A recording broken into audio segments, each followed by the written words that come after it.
आज कौन सा दिन है? आपके पास जवाब के लिए 7 अलग अलग दिनों के नाम मौजूद हैं, लेकिन क्या आप जानते हैं इन सातों दिनों के नाम किसने रखे और कब इनका नामकरण हुआ? जीवन के समय को सप्ताह और 7 दिनों में बांटा गया है। इन कार्य दिवस का नामकरण आकाश में दिखने वाले कुछ ग्रहों, तारों के नाम पर और कुछ का नामकरण देवताओं के नाम पर भी किया गया। यह एक बहुत ही विशिष्ट क्रम है जिसका कि आज पूरी दुनिया पालन करती है।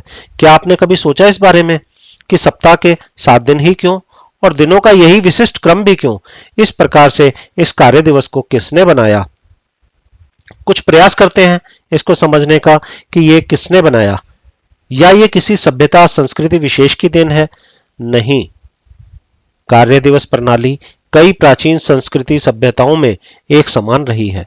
यूरोपियंस इस कार्य दिवस प्रणाली के नामकरण का सारा श्रेय यूनानियों या बेबीलोनियाई सभ्यता को देते हैं। हालांकि इन दावों का भी कोई पुख्ता सबूत नहीं मिलता। कहा जाता है कि आवर या घंटा ग्रीक शब्द होरा से आया है, लेकिन इसका भी कोई प्रमाण नहीं मिलता है। कुछ प्राचीन संस्कृति या सभ्यता इस विषय में थोड़ा गंभीर भी थे, लेकिन उन्होंने भी इसके ऊपर कोई शोध कार्य नहीं किया। इन सब का उन्हें सिर्फ श्रेय दिया गया और बाकियों ने बिना सोचे विचारे इस प्रथा को अपना लिया। जबकि जबकि आवर होरा शब्द से नहीं आया। वास्तव में होरा शब्द संस्कृत के शब्द अहोरात्र से बना है। इस स्पष्टीकरण के लिए हम भारतीय खगोल विज्ञान और प्राचीन ग्रंथों के शोध से समझते हैं।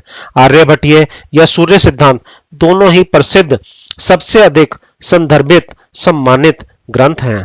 सूर्य सिद्धांत नामक प्राचीन शास्त्र ने काफी गहराई से इस पर शोध कार्य किया है एवं उसके अनुसार 7 ग्रहों को जो कि आकाश गंगा में आसानी से देखे जा सकते हैं, उन्हें सबसे कम गति से बढ़ते हुए क्रम में इन ग्रहों को रखा जाता है। यह क्रम एक विशेष क्रम बनाते हैं। यह विशेष क्रम ही इसको विशिष्टता प्रदान करता है। इस प्रकार कार्य दिवस के नामकरण के लिए एकमात्र तार्किक व्याख्या केवल भारतीय खगोल विज्ञान के या शास्त्रों से ही प्राप्त होती है। 7 दिनों के सप्ताह की हिंदू अवधारणा बहुत पुरानी है। किसी भी प्राचीन सभ्यता के पास प्रमाणित खगोल विज्ञान नहीं था।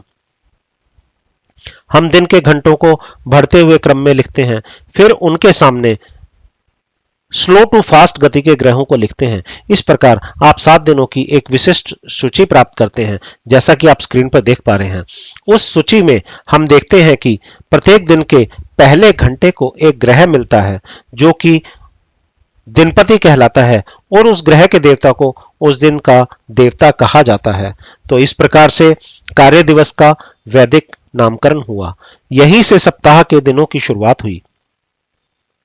यह क्रम ही इस श्रृंखला को विशिष्टता प्रदान करता है। यही कार्य दिवस का जो क्रम है वो पूरी दुनिया इसको मानती आई है। इस श्रृंखला को हर सभ्यता ने अपनाया और अपने अनुरूप नामकरण भी किया, लेकिन हजारों साल बाद जब ब्रिटिशर्स आए तब उन्होंने इस कार्य दिवस प्रणाली को इंग्लिश नाम दिए और ये नाम ही प्रचलन में आने लगे। लेकिन भारतीय ज्योतिष विज्ञान तो दिन को 30 मुहूर्त में बांटता आया है। फिर ये 24 घंटे कहां से आए? यहाँ श्रीमद् भागवत पुराण में वर्णित समय मापन की प्रणाली प्राचीन काल से दिन को 24 भागों में विभाजन की बात करती है, ना कि 30 में। इस प्रकार यह प्रणाली ज्योतिष और खगोल विज्ञान दोनों के लिए उपयुक्त थी। इस प्रकार हम दिन के 24 घंटे प्राप्त करते हैं और सिर्फ श्रीमद् भागवतम या सूर्य सिद्धांत ही नहीं, आर्यभट्टिया भी इसी सिद्धांत की ही बात करते हैं एवं इस विशिष्ट कार्य दिवस क्रम की ही बात करते हैं। यह सिर्फ और सिर्फ वैदिक भारत का एक विशाल योगदान है। इसे हमें याद रखना होगा कि कार्य दिवस प्रणाली या घंटे का नामकरण हमारे भारत की देन है। राधे राधे मित्रों, कैसी लगी ये जानकारी आपको? कमेंट सेक्शन में जरूर बताएं। चैनल को सब्सक्राइब करना ना भूलें और बेल बटन को भी जरूर दबाएं, जिससे आपको भविष्य में नई नई जानकारियां मिलती रहें। राधे राधे।